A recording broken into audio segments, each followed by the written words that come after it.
Yeah.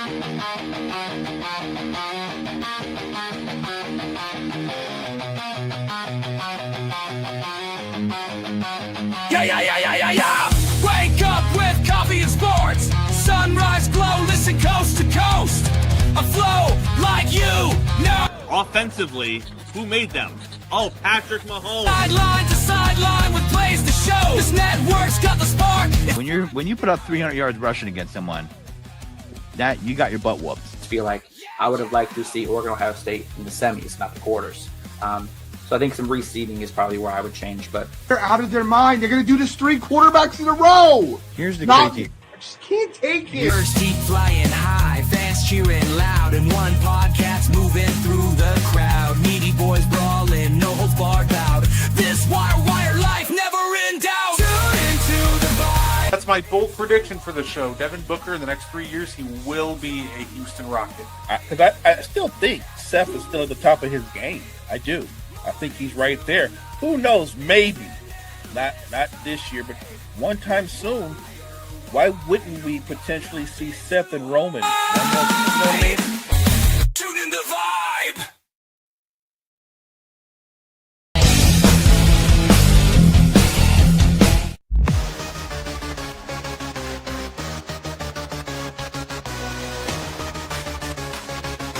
Party Reds, good centers. Got me on the mic, now let's spill the tea. Talking courtside dreams from history. Legends on the blacktop now and then. From Will to Steph, we hit it again. Open a chimes in, let's go deep. Young bloods rising, can't skip a beat. Puppy prospects with fire in their eyes. Draft night suckers and hoop dream high. Wire to wire, bring the heat. Podcast magic can't be beat. Do better, but roll better. Or who cares? Trendsetters. What is poppin', y'all? It is your boy, Guard-E3, and welcome to the And One Podcast. Of course, joining me just like every week, he is the greatest co-host of all time. He is Mo Betta. How you doing, Mo? I'm doing great, Brett. Welcome, chat. Welcome, everybody that's joining us live on whatever platform you're joining us with. Now, we all know we always start this off with the underrated player of the week. This week's unique, Mo. There's a special guy that someone on TikTok wanted us to shout out. So I figure we start with that, and then we'll do our underrated player of the week. So I posted the one from last week, which was Doug Christie. And a fellow by the name of Joshua James, shout him out. He said we need to do a segment on Jamal Mashburn. The Monster Mash. Absolutely. I was watching one of my favorite Mashburn highlight contemplations before when he dropped 50 on the 94-95 Bulls. Even put guys like Pippen and Rodman, and they had no idea what to do with him. Say, what did you remember watching watching Jamal Mashburn, Mo? I remember watching him when he was in college at Kentucky. Like, you rarely see a guy at the time that's 6'8", about 240, could handle the ball, could attack you going downhill, had a nice pull-up game, good playmaker, like just a very talented basketball player. I thought he was going to go into the NBA and dominate. He didn't end up actually dominating, but he was a very good basketball player. He was terrific, I believe, when he was with the Hornets for a little bit. And he played for the Heat. All I know is wherever he went, he was productive. Those Miami Heat teams that featured him with Zoe and company, like, I remember the wars they had with the Knicks in the postseason. Like, Jamal Mashburn was a handful to guard. And his skill set, honestly, to me, Brett, his skill set would be better in today's NBA because of what he could do. Yeah, absolutely. And he's a guy that can do a little bit of everything. He was fantastic offensively. He was a 21-a-game scorer in his first couple of years in Dallas. He shot 31% from three, which back in the 90s, that was a great percentage to be shooting. Like, you just overall, when we're talking offense, it just felt like that there really wasn't much that he couldn't do. He was a bucket. Yeah, absolutely. Just a very well-off first player offensively. And just to pinpoint all this, I want to remind everybody who knows about Jamal Mashburn. He also was part of, I think, one of the greatest college basketball games ever played. He was in the game when Grant Hill threw the ball to Christian Laettner and Laettner hits the shot. Like, that was that game. Kentucky versus Duke. Oh, for sure. So, say it. Overall, going to start out this week giving some flowers to Jamal Mashburn. For sure. So, followed up, Mo, who's your underrated player this week? You know, it's funny because for whatever reason, I was so much fixated on, I was looking at the Bucks roster and I was trying to picture out the kind of rotations you guys would have, because you guys do have some young guys on the squad. And so I started thinking about older Bucks players from yesteryear. And the first guy that came to mind was Sid the Kid, but we talked about how great Sidney Moncrief was. But the guy that I'm going to talk about today, he actually made a name for himself as a member of the Pistons and came to the Bucks near the end of his career. And I'm talking about Bob Lanier. Bob Lanier, big, skilled center, could play with his back to the basket, could face you up. Early in his career, you could book him for 22 and 12. Just an offensive beast. Nice touch around the rim. 8-time All-Star. Goes to the Bucks. And he was on some really good Bucks teams with Marcus Johnson, with Junior Bridgman, and of course Sid the Kid Moncrief. So just shout out to Big Bob Lanier, who, by the way, when he retired, was also a great ambassador for the NBA all over the world. So shout out to him, and rest in peace, Bob Lanier. No, absolutely, and that's a great call. Definitely somebody, us in Bucksville over here hold very highly. So definitely love the Lanier shout out. What's going on, Jory? Always Hey, great. what's up, Jory? Always great to see you in here. Oh, you know what? I'm gonna mix this one up, Mo, because it's gonna sound awkward. Because the guy I'm gonna mention isn't underrated, but I think a part of his game gets underrated at times. So I'm going to mix it up and do an underrated trait. So, because I debate going back and forth on Twitter, Mo, and I think people severely underrate how good Kobe Bryant was moving off the ball. So, my underrated trait I wanted to actually discuss is Kobe, but his off-ball movement, because a lot of people are like, oh, he doesn't move off the ball. He never really did that. And I think when you look at a team like the Lakers, and especially running the triangle, it just doesn't work without Kobe's off-ball movement. So I think that deserves some spotlight, because I think if people try to say that he didn't move off the ball, I think that's just severely underrating how active Kobe was on offense. I like that shout out. I like it for two reasons. One, obviously, because we're in the midst of Bleacher Report leaving Kobe Bryant out of the top 10 all time. And two, people who have actually watched Kobe Bryant, watch Michael Jordan, they get caught up in the fact that because of their greatness, there are times that late in games, they would deviate from the offense. But more times than not, when they ran the triangle was based off of player and ball movement. And Kobe, you had to be able to move off the ball to make the triangle work. So I love that you shouted out Kobe's off the ball movement. And it's funny. His teammate too. I think Shaq's Laker off ball movement was also underrated. He, offensively speaking, he was just very active, always trying to get positioning. So just overall, honestly, you could lump Shaq into this, but I wanted to focus on Kobe this week and say that, man, if you don't think he moved, you got to rewatch those full games, man. All because you have sweet highlights of him just hitting ridiculous standing contested jumpers. He moved a lot, and it drew a lot of defensive attention in that mid-post area. This is facts. And look, Kobe would deviate from the offense at times, but when he was trusting the system worked for him because he was able to come free on pin downs on either side of the ball. Big shout out for Kobe Bryant, his ability to move off the ball. Love that. Oh, absolutely. Now, listen, we got a question for the viewers, and I got a question for you too, Mo. There's been a great battle on Twitter between two fan bases that I genuinely did not see coming.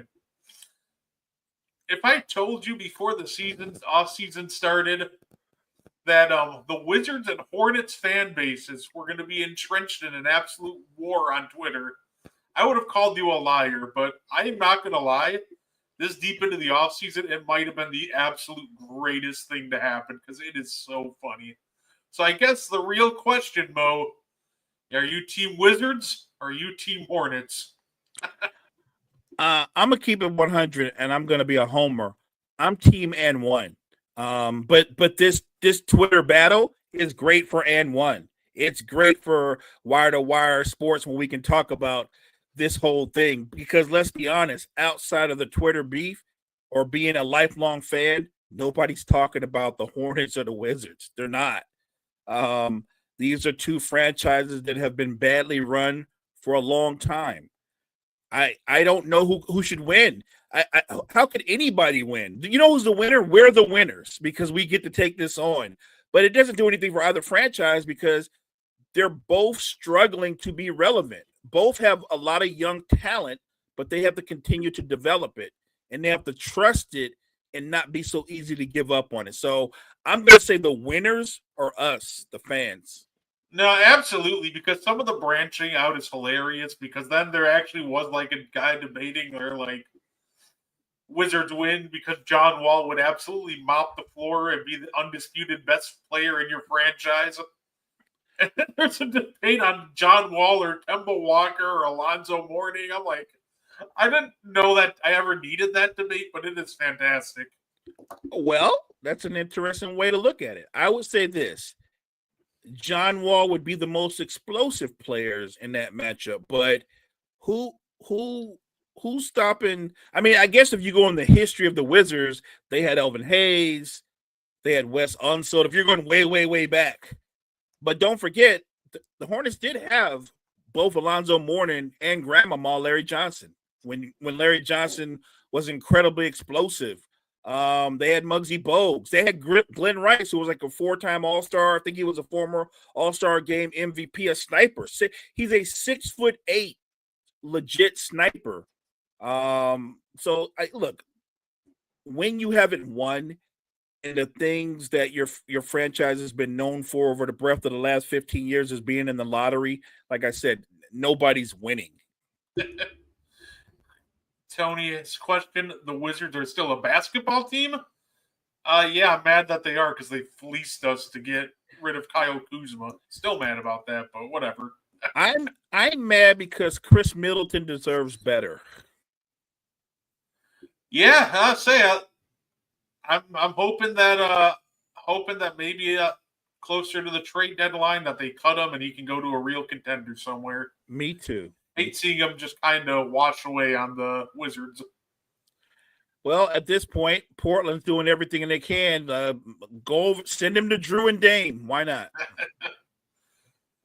Say, by the way, speaking of teams doing everything they can, your team made a big signing this week. Well, it's a decent signing. They got Marcus Smart. I don't know how else to put that one. It's a very low risk, high reward signing. It's for a vet minimum. Now, I really want to be clear on something, by the way, because I saw a lot of like Lakers fans going, "Oh, they gave us the last DPOY of this decade or guard DPOY of this decade." I'm like, if you think you're getting 2022 like DPOY Marcus Smart, yeah, you're going to be very disappointed. So temper your expectations. But Mo, what do you think Marcus Smart brings to the Lakers? So I think he brings a degree of leadership. He definitely brings toughness. I think he's going to be great for your locker room, your bench. I also think that while I don't think he can be Marcus Smart, the former DPOY, I still think he can play defense at a high level at different points in time. Maybe not throughout the breadth of a season or in a game, but I think Marcus Smart can make timely defensive stops. I think he's that kind of dogged player that when he needs to, he's going to take a charge. He's going to sacrifice his body.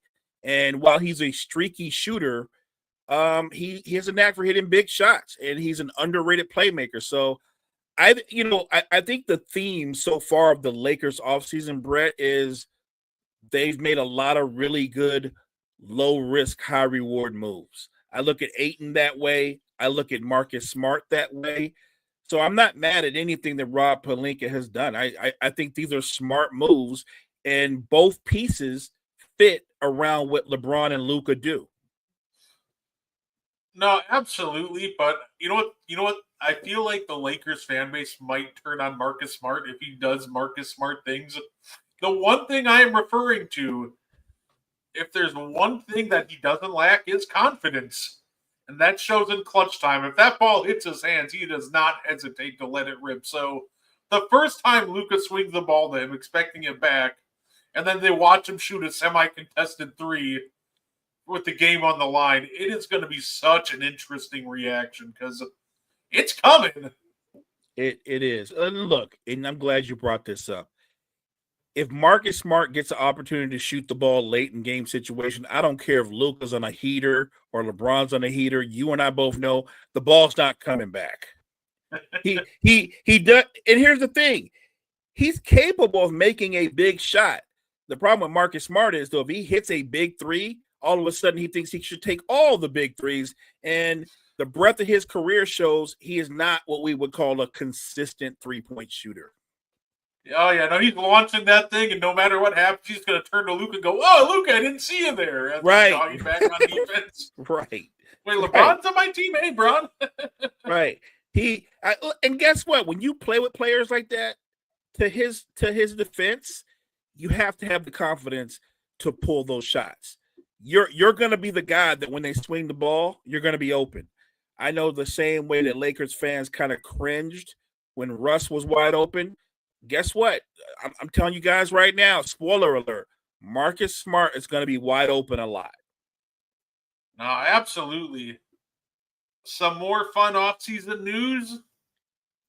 Sounds like that Cam Thomas and the Nets might not come to a contract resolution. The last thing I heard, the latest contract, 2 years, pretty much $15 million. It's like $14.7 million with an option. So I'm curious to see how this goes, because does Cam Thomas take the restricted or the qualifying offer so he can be an unrestricted free agent next year when there's more money available? Is there a resolution? Or because it's starting to look like, I'm thinking that you might just take a 1-year deal and hit unrestricted free agency next year.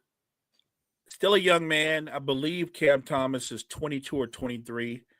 I would bet on myself.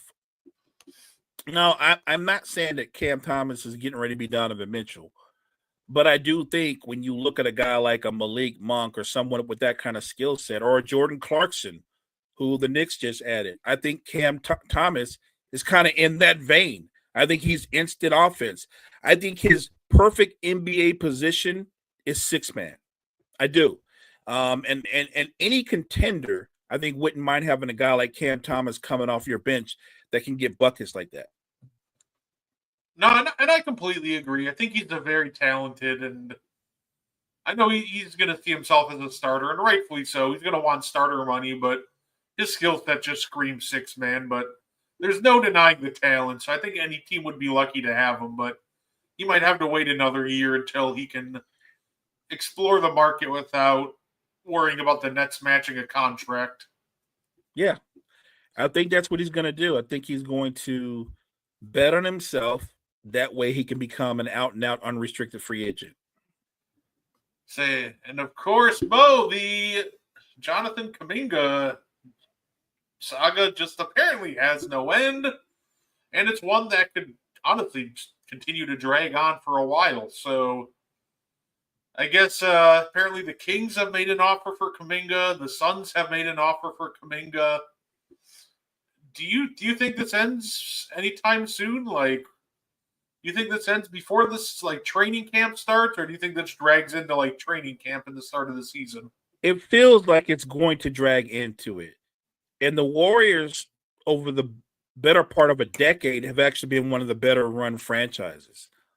But the way they've handled the development and the way they've used Jonathan Jonathan Kuminga, they've gotten it wrong. And this is rare for them. More times than not, they get it right. I just don't think they've handled this well. And to me, I would hope that they could come to an agreement with him. If they, obviously they're not going to pay him what he's seeking from them, then they could come to some kind of agreement where they can trade him and move on. This is one of those relationships that it's time to part ways. Yeah, even if the money's right, just him and the Kerr system don't really mesh well together. He doesn't really look to make that extra pass. He calls his own number more often than not, and that's just normally not how Steve Kerr's system, works unless your name is Steph Curry. So that's a great point. Look, by the way, though, we just talked about Cam Thomas, and I think Kuminga's they're not the same players, but they do some of the same things. And so I'm talking about a guy who's a talent. Some people might see Kuminga as a future all-star, maybe, but I definitely see him as a guy who's instant offense. And Golden State just didn't really value his skill set as a whole. And I think the frustration for him is a veteran team that did things a certain way. They seem like they never wanted to open the door up to let him be part of the main core, right? Whether it was he and Steve Kerr, or he and Draymond or Steph, like there just seemed to be a lack of trust or chemistry amongst them. I think he's still going to be a really good basketball player, and I would hope Golden State, so they could focus on the task at hand, would move on from him, let him move on from them in a trade that benefits both parties. No, absolutely. And at this point, I'm just hoping that happens sooner rather than later. This is WNBA, but the Chicago Sky's coaching stinks. It's plagued Chicago for the last couple of years now. It's just a poorly coached team and a poorly built team. I think the Chicago Sky have some legit pieces, but the problem is they've just assembled a bunch of pieces that just don't work together. Like, yeah, we're going to run the double big lineup, but we're going to also surround them with players that can't shoot. It looks like they took their inspiration from watching the 1961 Celtics, and that's just kind of the issue. Like the spacing's off, the offense is like broken, and when your team can't score and you're just running in transition and fast breaks the entire game, that leaks into the defense too. So I think it's just a whole problem. Just starting with the front office, they just got to construct this team better, and the coaching's just got to step up. But it's also just kind of hard to coach when the pieces just don't work, no matter how you construct the puzzle. But I do agree, Jory, that the coaching hasn't been good. The only thing I would say, because Brett just alluded to it, is the coach. Remember, the coach isn't the one that shops for the groceries. Somebody else is shopping for the groceries, and then the coach they're bringing the groceries home, and they're telling the coach, make a gourmet meal out of these groceries, and in the grocery bag there's bologna and raw eggs. Like if you got bad groceries, you're not gonna have a good meal. So I'm just saying, while I'm not excusing the coaching, the failure is hand in hand with what the general manager and their team has done or failed to do. No, absolutely, and the fact that now too with the Sky, right, is they don't even have their 2026 or 2027 draft pick. So it's one of those things where they're going to have to get really creative to get better. And it feels like while the coaching is bad, like, first off, giving the Minnesota Lynx, who are arguably like probably going to go to the finals, a lottery pick, like, that's great for them. And then they shipped off their 2027 first for Ariel Atkins in the 2027 draft class.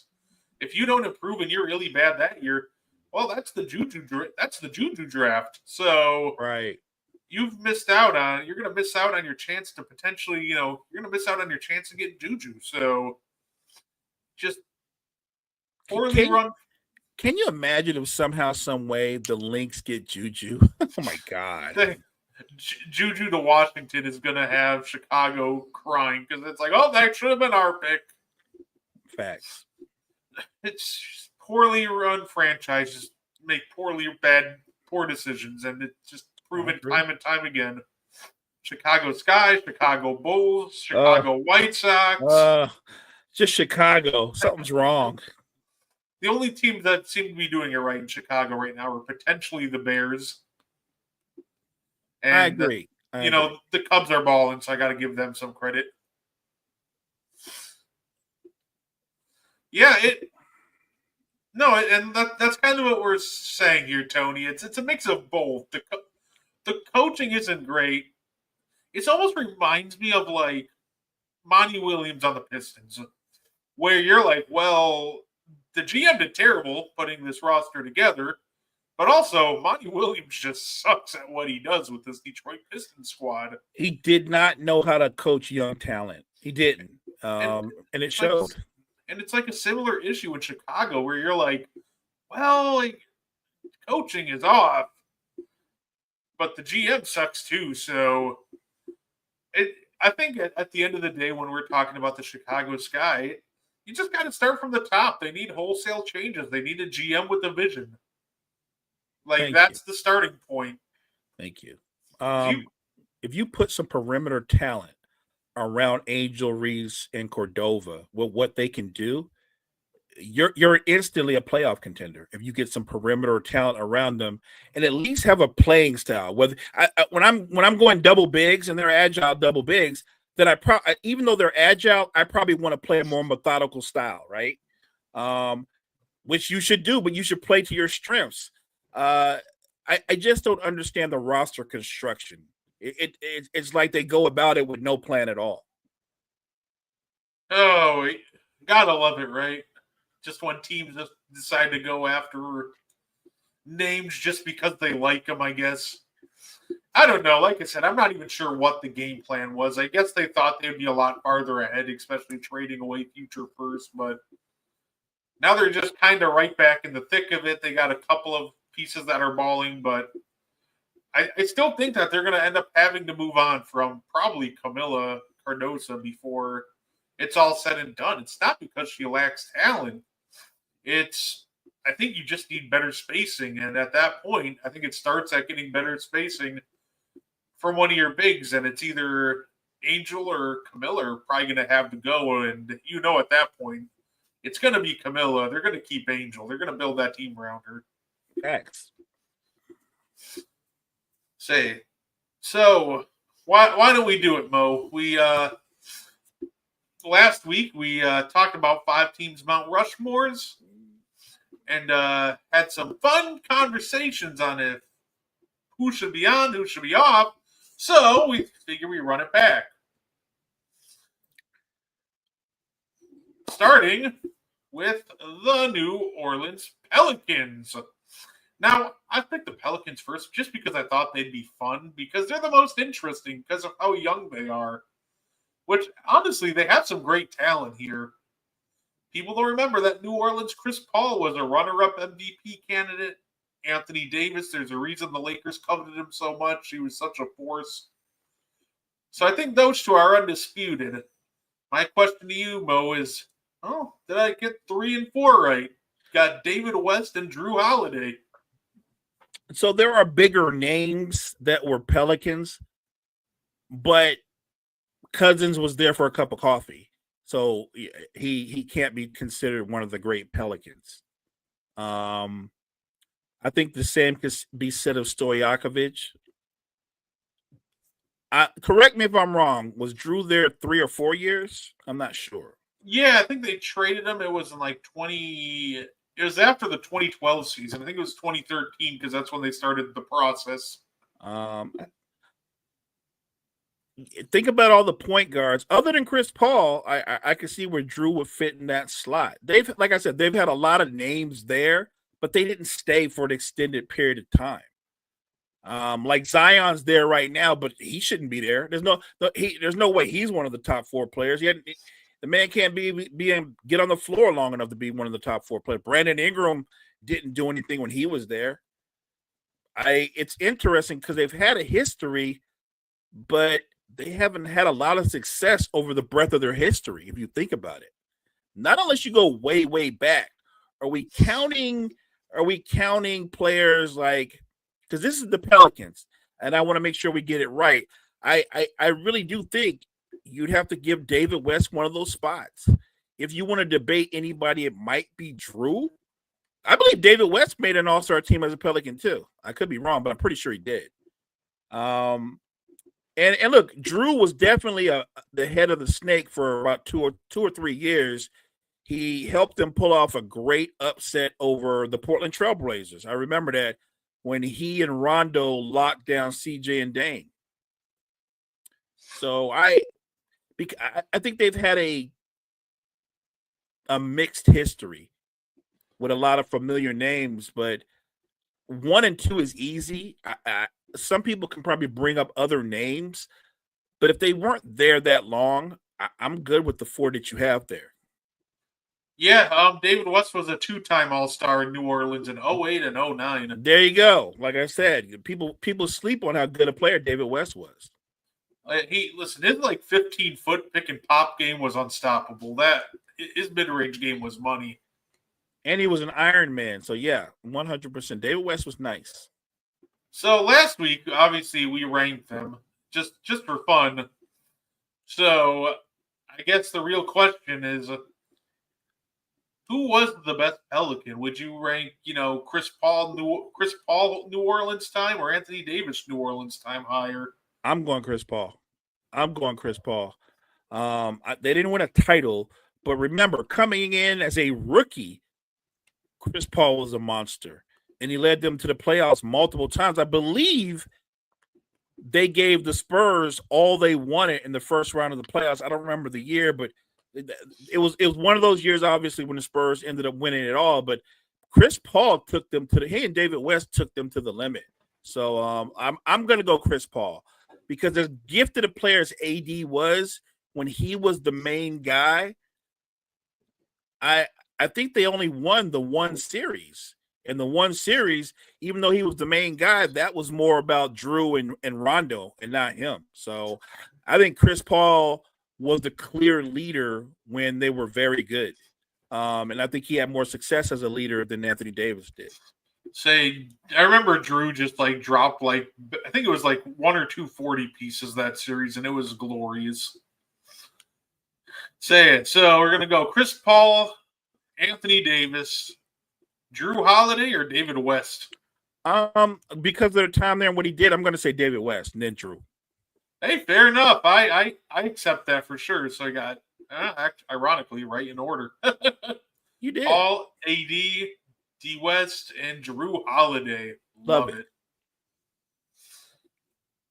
How about some Dallas Mavericks? Now, I think 1 and 2 are pretty undisputed. And ironically, Mo, I think, Luka was on a trajectory where he very well was probably going to pass Dirk. All he had to do was, be a Dallas Maverick for life, continue to put up the monster numbers that he did. And I think, that Luka's, you could have potentially won a title around him at some point, but then the trade happened. So I think the trade just kind of helps Dirk stay at number 1. Luka, second best Maverick for sure. I mean, I don't even think that's arguable. The guy was in the league 5 years, 5 All-Star teams, 5 All-NBA teams. Yeah, so I guess the real question, number 3 and 4 for the Dallas Mavericks. Now, if you're not familiar with your Mavericks history, the one on the bottom left is Mark Aguirre. Bottom right is Ronaldo Blackman. Both very high-level players for the Dallas Mavericks in the 80s and 90s. So, I guess, Mo, do you have any objections about Aguirre and Ronaldo Blackman being 3 and 4? Yeah, I don't know who else could be there because, we were talking about Jamal Mashburn earlier, and obviously, as a rookie, he, Jason Kidd, and Jim Jackson were all on the Mavericks. But none of them had the success that Blackman or Aguirre had. Certainly, none of them put up the numbers that Aguirre put up. I'm trying to think of some Mavs. But Steve Nash was really good, but he wasn't better than either one of those players. If you can give me another Mavericks, 1 and 2 is easy. I don't even though Luka got traded, he's easily number 2. Mark Aguirre was a bucket. I think with his tenure with the Mavs, I think he was averaging like 24, 25 a game for like the first 6 years of his career. Like, and Ro Blackman, I believe Ro Blackman is a 3 or 4-time All-Star, had one of the smoothest jumpers in the NBA. He looked like maybe a slightly smaller version of Allen Houston, but same results. Like, so Ro Blackman was nice. No, absolutely. Yeah, I believe it was a 4-time All-Star for Blackman. There you go. So who would you rank higher as a Dallas Maverick, Aguirre or Blackman? I'm going Aguirre. All right. No, I think either way, I agree. It's funny. Sometimes I don't do it intentionally, but I tend to try to put them in order. I do sometimes end up accidentally putting these in order.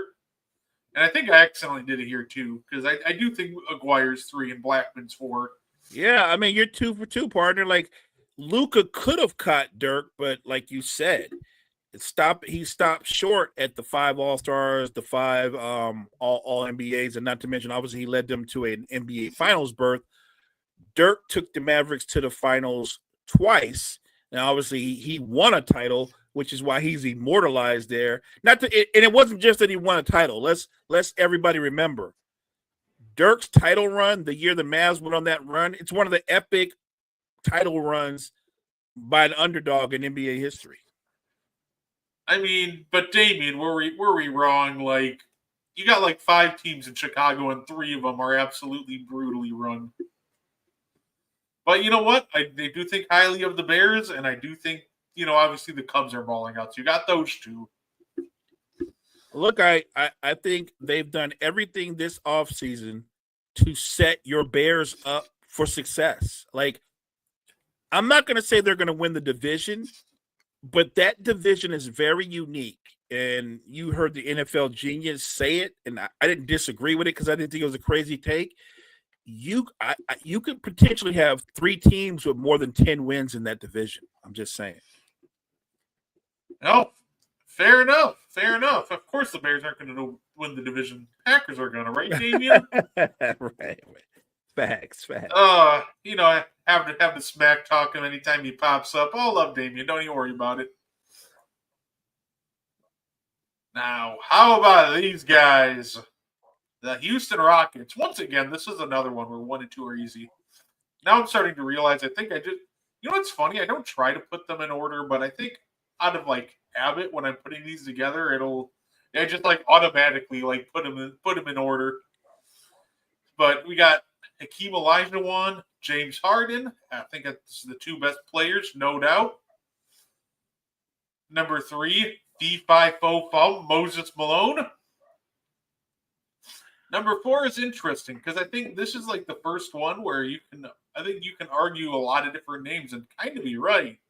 Because the Rockets had guys like, Ralph Sampson, Yao Ming was very good. T-Mac had some great years there, Alvin Hayes. But I put Calvin Murphy there, 2nd round pick. Averaged 17 a game for the Rockets. Just a smooth operator. So I don't mind Calvin Murphy. You named some bigger names, but Yao's career was cut short with injuries. Same for T-Mac. Calvin Murphy was like Mr. Consistency. You could throw in another name, Steve Francis, the franchise, but same situation. Injuries kind of like derailed his career. They've had some really, really talented players with the Rockets. But I think when you look at what Calvin Murphy did over the breadth of his career, not just because sometimes you look and go, well, he averaged 17 a game. But if you look at Calvin Murphy at his very best, I think he was averaging around 20 or more. So I like Calvin Murphy at number 4. I would argue that Moses should be ahead of Harden because Moses, he won 2 MVPs as a Rocket. He also did something Harden never done. He led the Rockets to the finals as its best player. See, that's so tough because Harden is always such an interesting guy to rank because his postseason stuff is, there you can easily pick on it and pick it apart, and it's all very valid. But man, his regular season work was so elite. Like his non-MVP year, he's averaging 35 a game.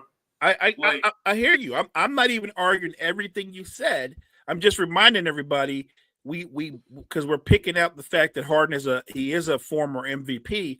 I'm just pointing out as a member of the Rockets, Moses is a 2-time MVP. He's actually a 3-time overall because he won one with the Sixers too. But I'm just saying, as a Rocket, Moses Malone is a 2-time MVP. And as a Rocket, he led them to the finals, lost to the Birds Celtics with Parrish, McHale, and all those dudes to one of the greatest teams in NBA history, but he took them to 6 games because of him. Just saying. Yo, absolutely. Like that, if there's a bad matchup for Moses Malone, it is like those old Celtics because they had plenty of elite bigs to throw at him, but he still had his way. He still pushed them to 6. He's still been fantastic. Right. That's what I'm saying. And I do love that you mentioned Ralph Sampson because I feel like he and Yao are kind of in the same boat. Like, if they could have had a couple of more healthy years, I think easily either one of them could have overtook Calvin Murphy. Ralph Sampson, it's so funny because Ralph Sampson almost gets underrated at times. Like, injuries derailed him, but people also were calling him a unicorn back in the day. Like, when he got drafted, he was supposed to be insane because he could shoot, he could post up, he could pretty much do everything possible. Like, Ralph Sampson had so much hype behind them. And I think it got to a point where I think it was like the Blazers tried to trade for him, but the Rockets said no. So, like, there's a lot of teams that wanted Ralph Sampson, but unfortunately injuries derailed him before we could truly see what he could become. And even the injured version was a Hall of Famer. Talented guy. All I know is he was 7'4", agile. You're right. He had a 15-foot. He had about 16, 15 feet in jump shot. He had a jump hook, nice post game. And remember, Olajuwon comes along after him, and they form the Twin Towers, and they go to the NBA Finals in '86. Again, not coincidentally, against Birds Celtics. Birds Celtics just stayed in the Rockets' way, one way or another. They took out the Twin Towers in 6 games. Yeah, there, 1984. And if this doesn't show you how highly that teams thought of Ralph Sampson, there's a rumored trade offer of the Blazers offering the number 2 pick in the 1984 draft and Clyde Drexler for Ralph Sampson. That's crazy. Now, if they say yes and they play their cards right, the Rockets might have won on a Celtics-like run and had like 11 titles in between the 80s and 90s. Potentially, yeah. I hear you. Like I said, that was nice. Oh yeah, because who won 3 in that draft? Because Sam Bowie had to go 2. Right. But who won 3? Oh yeah, you could have paired up Clyde, Hakeem, and Michael Jordan. And I don't know, once those 3 reach their primes together, like, how do you realistically stop that besides like pray?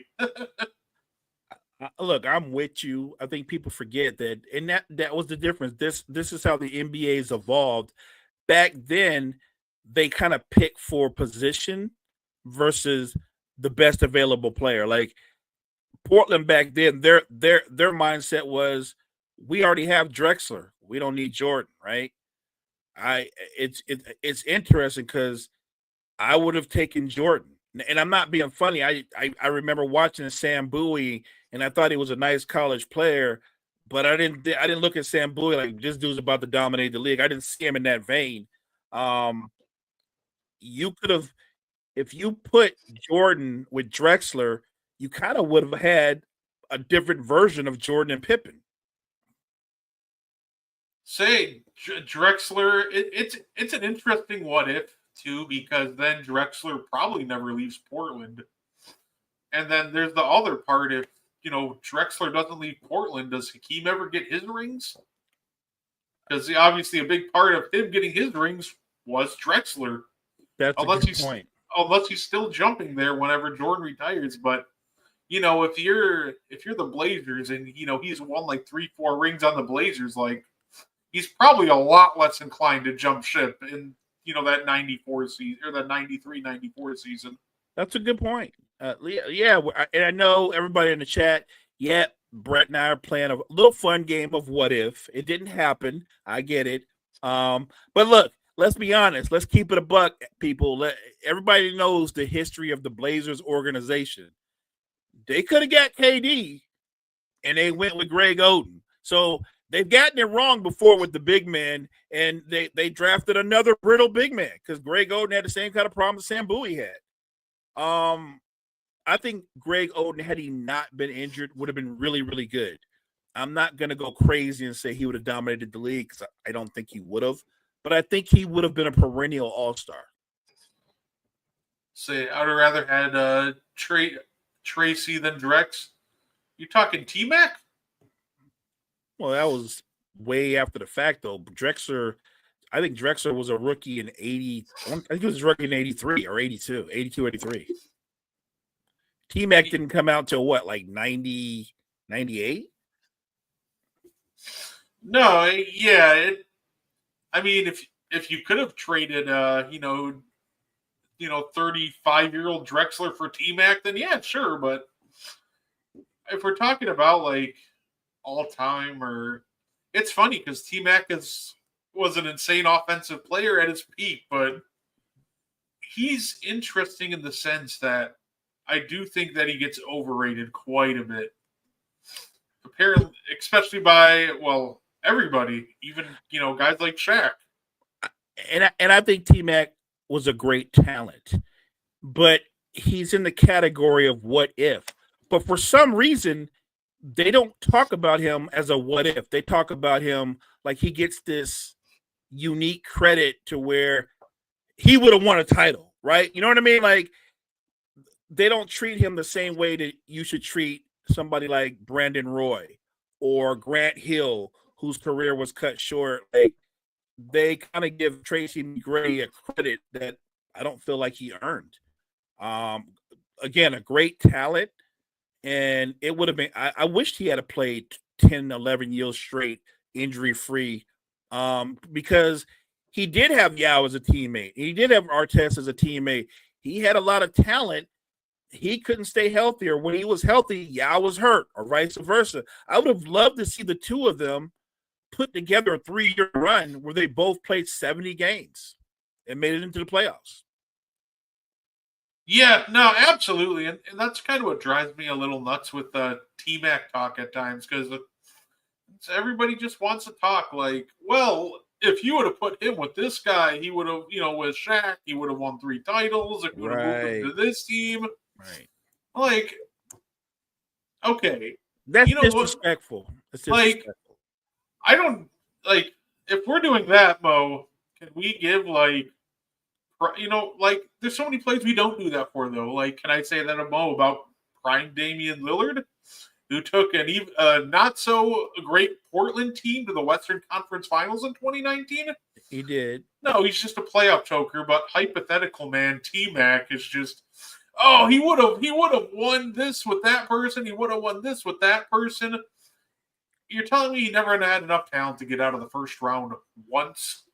Once. I'm not asking for a championship run, but anytime you were asked to rise to the occasion, you couldn't escape the first round once. I believe he had a 3-1 lead. Yeah, against the Pistons. And my problem with him was he was saying, like, you saw who I played with. My problem with that is, dude, who you played with was good enough to help you go up 3-1. You're the superstar. You were already talking about, I want to thank the Pistons, but I'm finally getting ready to move on to the second. Like, you said it. You said you were moving on to the second round. That's how confident you were. And then you lost the last 3 games of the series in a row. And that's my thing, too. Like, he's like, I would have won with different teammates. Like, yeah, but those same teammates, you're confident enough to go, yeah, I'm excited to play in the second round before the series was even over. Right. Like, you had a chance to knock off the Jazz when you were on the Rockets and you shot under 40%. Like, you had chances. So I'm supposed to believe with T-Mac, all of a sudden, like for example, when Kobe was going nuts on the Blazers in that first round series, but they still went down 3-1, and I had to watch Kobe, rise to the occasion and step up his game with Shaq. Right. I'm supposed to believe T-Mac, who when asked to do the same thing, did things like shoot under 40% against Utah, is going to do the same thing? No, that team would have gotten smoked in 6. Look, from your words to my word, we're on the same page. If you want to tell me that you can make, if anybody that says Tracy McGrady was more talented than Kobe Bryant, I'll listen to that argument. I don't even think that's a crazy take. But he wasn't better. And he certainly wasn't anywhere near as mentally tough as Kobe Bryant was. He wasn't. It's not even close. T-Mac had the same mental makeup of his cousin. And his cousin has one of the most amazing highlight reels in NBA history, but put him in a clutch situation as the best player on the team, you're not winning. Vince had a lot of things. He also had a lot of quit in him. He just did, for whatever reason. He had a lot of quit in him. And I'm tired of the 13 and 35 seconds argument. That happened once on a random Thursday night against the Spurs. That does not talk about his entire career. A one-time occurrence on a random regular season game does not all of a sudden mean that he's going to clutch up in the postseason. Two different things. You hear that, Carmike? You hear that, Carmike, wherever you at? Because Carmike made that point too. Too many people go, but he scored 13 and 35. I'm like, I don't care. I'm glad that he did that. It was cool to watch. Right. Question: does it look like Dame never really wanted to leave Portland? He only left because people wanted him to leave. I think he probably wanted to leave and actually try to chase a ring. I wouldn't doubt that. I think he thought he had a better chance to win a title, and I would have too, by playing with somebody who was as good or better than me and Giannis. It didn't work out because he couldn't stay healthy. There was a year where Giannis got injured. The health gods did him and Giannis no favors. I would have liked them to have one injury-free run to see what they could have really been.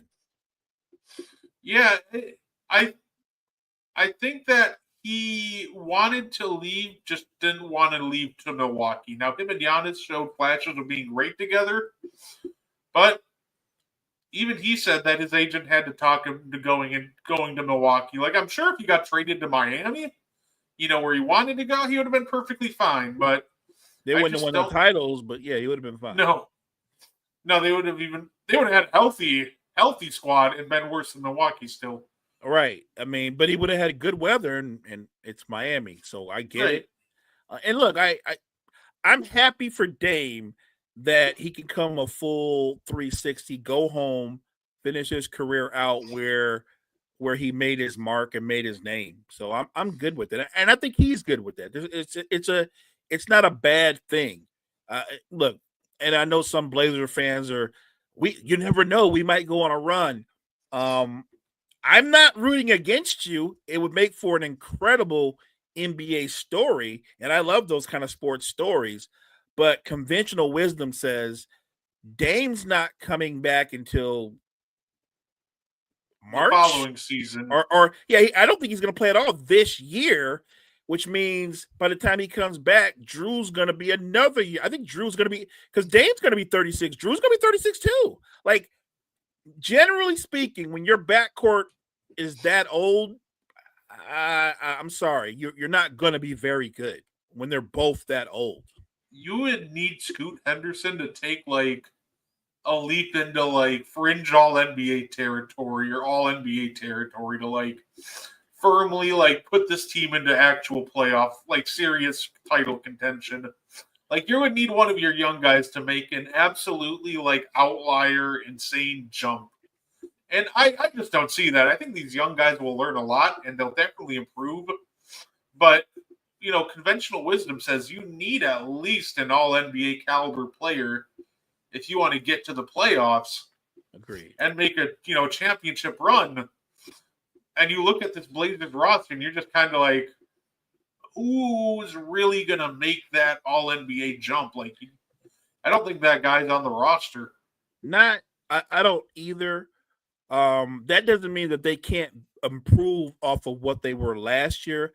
I just don't think it's going to be enough to make them like be good enough to make the playoffs. Like nobody would be more shocked than myself if the Blazers made the playoffs. No, absolutely. No Robert Horry, Kenny Smith, Vernon Maxwell might fight you over this list. I love Mad Max, but Mad Max is a pretty fair guy.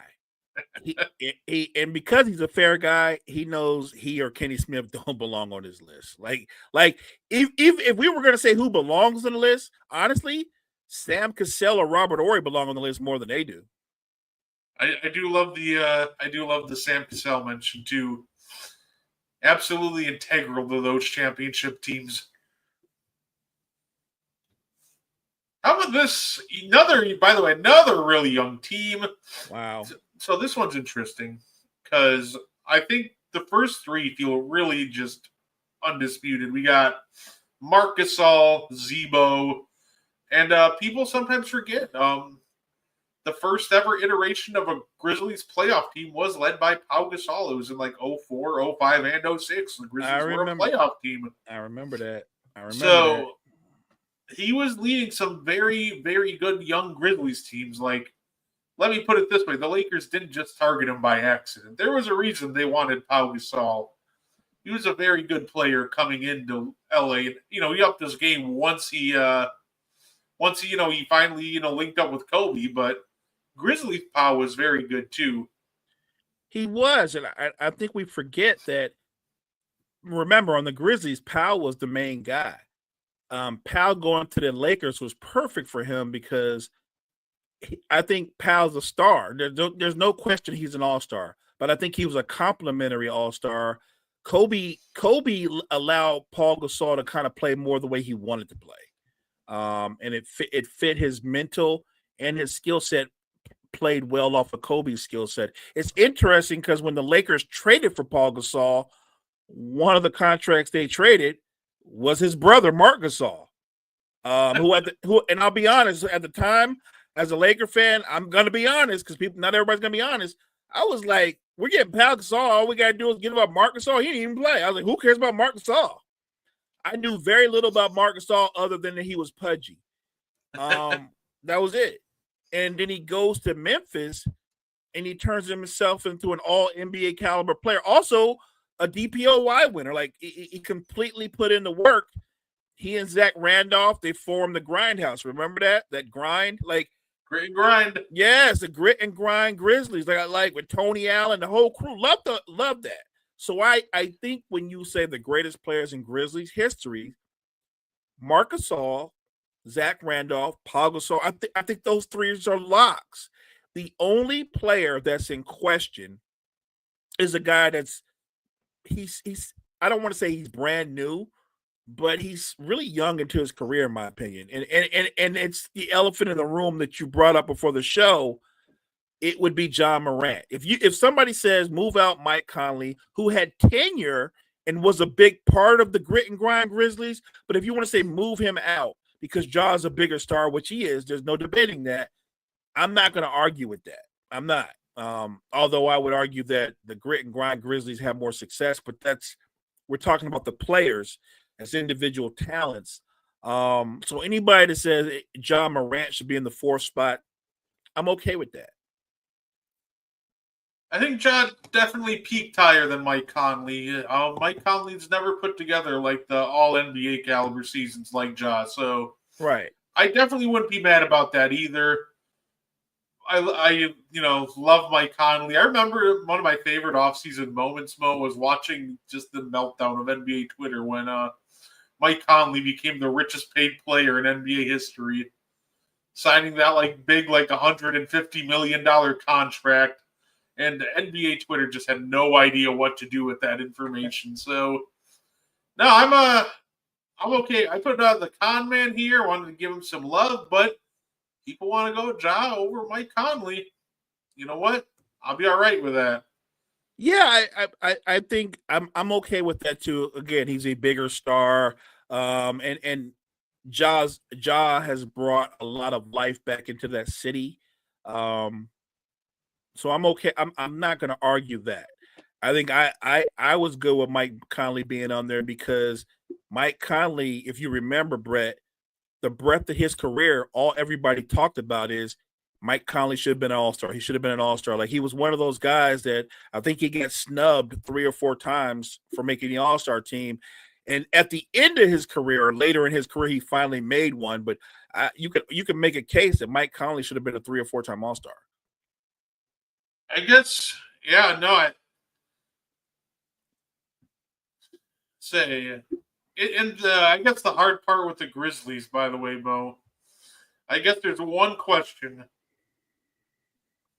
Do we want to include the Vancouver Grizzlies, or should we make the Vancouver Grizzlies their own separate thing later on, kind of like we did with the Seattle? What we're going to do with Seattle. Yeah, maybe make them their own entity. The Vancouver Grizzlies would be the one with Big Country Reeves. I think Sharif Abdul Rahim was on the Vancouver Grizzlies. I think Mike Miller might have been on there too. I'm not sure. Because that was if we were doing both, that was the name I was going to throw with Sharif. I was going to throw him on here if we were doing both, but I figure we'll split them up like we're doing the Seattle Supersonics different from the Thunder. So yeah, that's totally fair. Well, fair enough. And of course, we got last but certainly not least, and I think this is a fun one for that 4th spot. I think the top 3 are undisputed. I don't think we need to talk too much, Mo, about how good Tim Duncan is. One of the greatest defensive players of all time, multiple time MVP winner, multiple time Finals MVP winner. I mean, early in his career, he comes out and they win a title. They win it on. He established himself as the best player of the team. And that's saying something because the guy that I think is number 2 all time is the Admiral, David Robinson, who was just an absolute beast as well on both sides of the ball. David Robinson, even now, to me, is one of the most agile or athletic bigs in NBA history. It still holds up. Like, he never ran the floor like a center. He moved. When he ran, he looked like a small forward. Like, he ran like that. He was very unique. So it takes somebody really great to make him number 2. And Tim Duncan is about as good as you can get.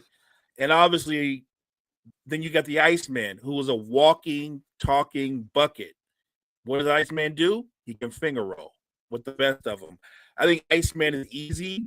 And if you factor in what they've done lately is they give the ABA guys their flowers by acknowledging their stats and their accolades in the ABA as well. Combine those things, and yeah, Iceman is a lock at number 3. So the only question in the Spurs pantheon, Brett, when we do their top 4 players all time is it Manu Ginobili or is it Tony Parker? I mean, you've got Parker in the picture, but anybody in the chat that wants to tell me it's Ginobili, I'm not going to say that's crazy. Somebody might say Kawhi. The only reason I don't say Kawhi is because Ginobili, Parker, and Duncan were together 7, 8, maybe closer to a decade. They had Kawhi for, I want to say 4 or 5 years. I don't think Kawhi was there long enough like that. And I completely agree with that. I think when you're debating the 4th best San Antonio Spur to ever play, it comes down to Parker or Ginobili. I put Tony Parker, but I think, Ginobili does have a great argument. I do think Manu does have it's funny because people talk about how he did play limited minutes at times and he came off the bench, but in all reality, that's just kind of the best role for him. The thing with Manu is he was just an absolute firecracker. He'd come out and he would go 110% on offense and defense, and he's diving on the floor for loose balls, and he's going in the paint, shooting from deep, but that consumes a lot of energy. So Manu is just kind of able to find a role perfectly as like this ultimate 6-man. I have no doubt that he could have, led his own team and actually been very successful at it. Agreed. But him getting that 6-man role was just the best thing that could have happened to him. I would give an audible mention out to, what did you say? But did Tony Parker catch a bat during a game? Nah, I got you. I feel you, Damien or Kyle. I feel you. Kyle makes a great point. I feel you, Kyle. Look, like I said, I think you could definitely make a case for Ginobili.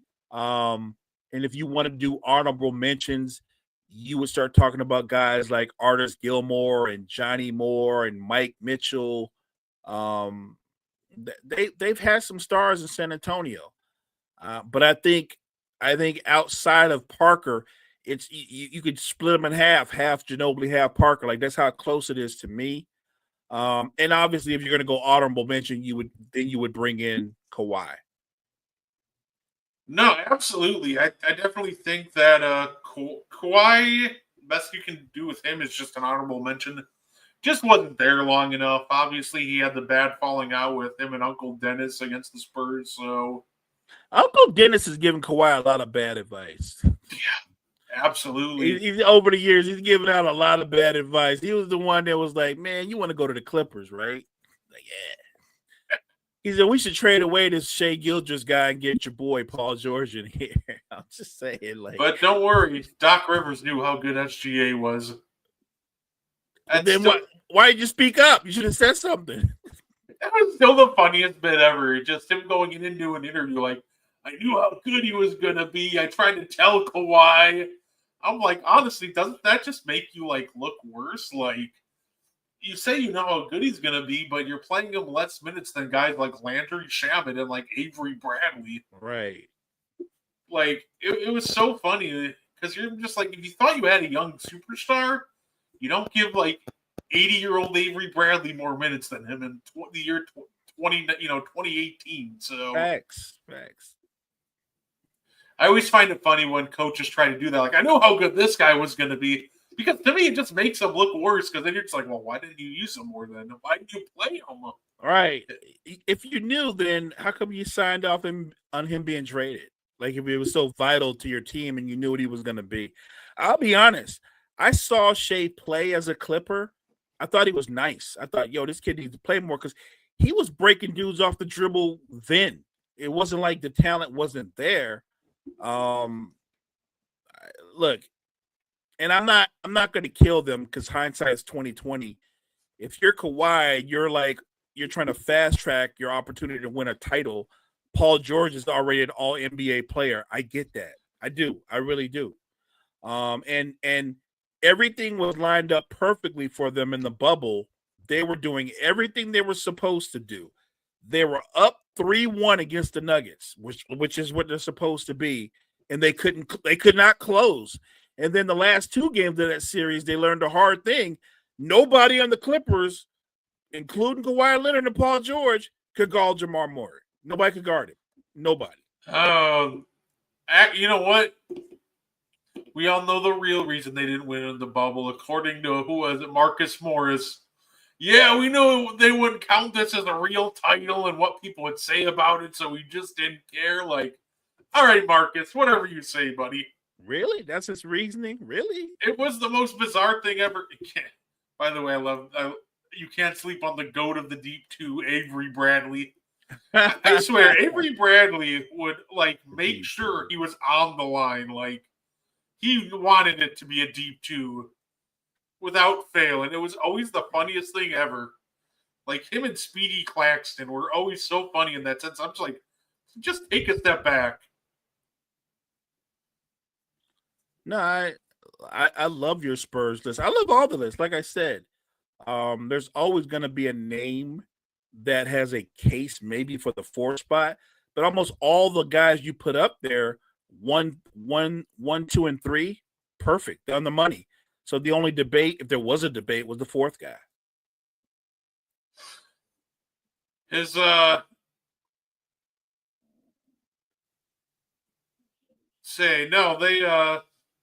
quote he had, we only lost that because we were in the bubble. If we weren't in the bubble, we'd have beat them. Put that on the record. Explain why that's the case. You were up 3-1. You needed to win one game. tell me what difference would it have made had you not been in the butt? You would have been up 3-1. I mean, I saw what I saw. Nobody could guard you for the last 2 games of that series. Even though Joker's their main guy, Jamal Murray destroyed the Clippers. Yeah, no, he was convinced that if the bubble didn't happen, the Clippers would have won the title. Which to me, I'm just kind of like, they're like, well, we were thrown out of our rhythm. I'm like, so was literally everybody in the NBA. Like, right, dude. You guys were working under the same working conditions. You had the same advantages as everybody else, except you had one of the teams that was favored to get to the finals, and you guys choked. There's no other way to put it. When we give Kawhi and PG their flowers, that particular series, they choked. Period. They choked. Yeah, no, it's just a weird excuse. Like the only team that was expecting to play at that time of year in Orlando is the Magic. But guess what? No, 29 other teams didn't, expect it, and every team that did make the playoffs or even got that little weird 8-game invite beforehand. Right. Like they adapted. They did perfectly fine, unless your name are like the Clippers or the Bucks. And by the way, if I'm being honest, and I am, things worked out perfectly for me because I'll be honest, I do not think my Lakers matched up well with those particular Clippers. But the fact that the Nuggets took you out, when that happened, I knew we were going to win the title. Oh yeah, no, it was the best thing to happen to the Lakers because they plus getting older team that extra rest in the middle of the season, so they came back rejuvenated. Facts. I've heard people mention that, and I understand what you're saying, but they weren't the only other older team out there. So that 2020 was just such an interesting year for basketball. I get it, and it had to be weird playing games without any fans around. That's bizarre. That's like playing in the gym on a Sunday. We used to do that, play in the gym on a Sunday, and there's nobody in the stands. It's weird for a second, and then you're just playing basketball, and you don't even think about it. I say, and before we get up on here, Mo, I don't know if I want Rudy to make the Hall of Fame anymore, or I don't know if I do. I'm very confused. Because Shaq went out and said, if Rudy Gobert gets into the Hall of Fame, I'll wear a dress to his mother effing ceremony. And honestly, I might have to advocate against the Rudy Gobert Hall of Fame case now.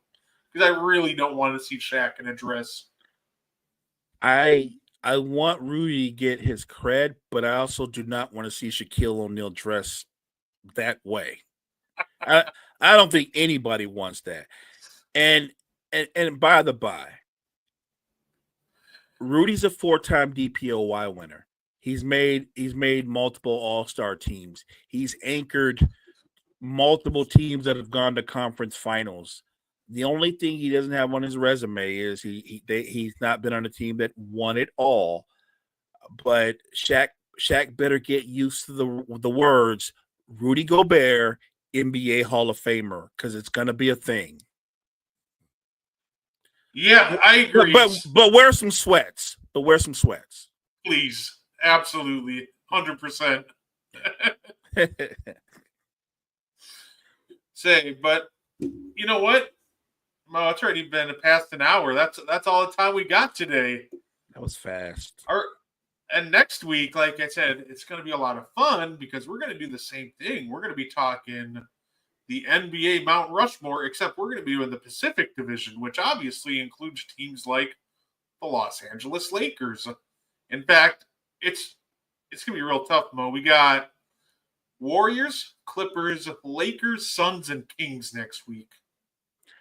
Well, the Kings should be like the quickest one because they don't have a lot going on. Their history has been what it was. I mean, they don't. They've had some great players, but they've got the thinnest resume for sure. It's just going to be their starting lineup from their 2002 team. That's what I was going to say. I was just going to say Chris Webb, Webber, Blotty, right. Asia, Mike Bibby. There we go. Yeah, I was gonna say, yeah, all of the above. I was gonna say, no, it should be fun because all jokes aside, I think Mitch Richmond has a strong case, even though he didn't win anything. He was a great player, so he's got a case. There's the Boogie Cousins conundrum. Boogie's got insane numbers. I actually think, and I could be wrong, but I think his numbers when he was with the King, I'm not talking about wins or losses, but just his own individual numbers were better than Chris Webber's. So I'm just saying. Oh yeah, no, he probably gets on here. Boogie's just always so interesting because he put up a lot of numbers that just led absolutely nowhere. Like I was kind of shocked to see that Boogie Cousins' best year on the Kings was a 33-win team, and that threw me off because I'm like, man, I've seen so many players lead, even really bad teams, like your actual superstar level players, like that, 39-win teams. Like in 2019, the year after he left, like a De'Aaron Fox, Buddy Hield, and Willie Cauley-Stein led Kings team was a 39-win team. So seeing Boogie only led like a 33-win team as being his best year with the Kings, it threw me for a loop. Incredibly talented. I would not call him a leader. Talented guy, temperamental guy. They would have had a lot more success had they had another guy on that roster that he respected, that he would listen to. But they didn't. No, absolutely. He had such a great talent. It's so funny. It feels like every offseason we always get this guy would be a top 5 player in the league today, and every time I look to see who they're talking about, it's always a Boogie Cousins highlight reel. Right. So I'm just like, I'm not going that far with Boogie. Like, I'm with you, partner. Yeah, say the Phoenix Suns. We got Devin Booker in the round mound of rebound. That's a good one. Devin Booker, Charles Barkley, the Greyhound Walter Davis, KJ, Kevin Johnson. That's going to be. I'm missing a couple of names, but yeah, they've got some guys that are going to be. It's going to be really close between. I think the easiest people that it won't be close to. I think Barkley and Booker, off the top of my head, are safe. I think they're the locks. Although, man, Tom Chambers was there. I forgot about Tom Chambers. It's gonna be interesting. The Suns had like the most insane like guard room in like I think it was like what was it 93 when they had Kidd, Nash, and Kevin Johnson. And for a while they also had Sam Cassell before they shipped him off to Houston. That's crazy. That is an absurd collection of guard talent to have. And so make sure you guys tune in when we do the Mount Rushmores of the Pacific Division, and we can finally have the conversation. Did Kobe Bryant hold back Smush Parker? Did Smush have a Mount Rushmore case? Did he hold back Smush? You wild. Oh, gotta have a little fun, but you can check us out tomorrow on the morning show. We'll definitely have a lot of fun with that. Anything you want to add before we get up on out of here? And no, just thank you, chat, Damien, Kyle, everybody that hopped on, everybody that joined us live. Thank you, guys. No, fair enough. I'm looking at that comment, Damien. I don't even know how to respond to that one. Ouch. Yeah. It's when it comes, well, I'll say this when it comes to Hogan, I'm going to, clock out for the night.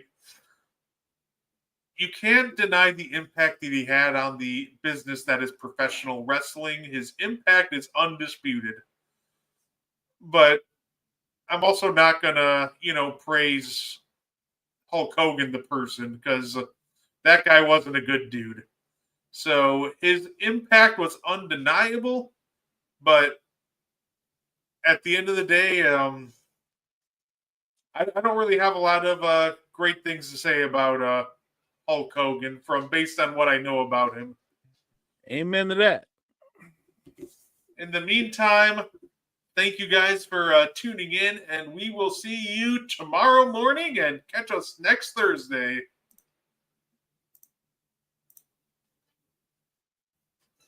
Thank you for tuning in to the And One podcast. If you like our content, you can find more on the Wire to Wire Podcast Network on YouTube, Facebook, and Spotify.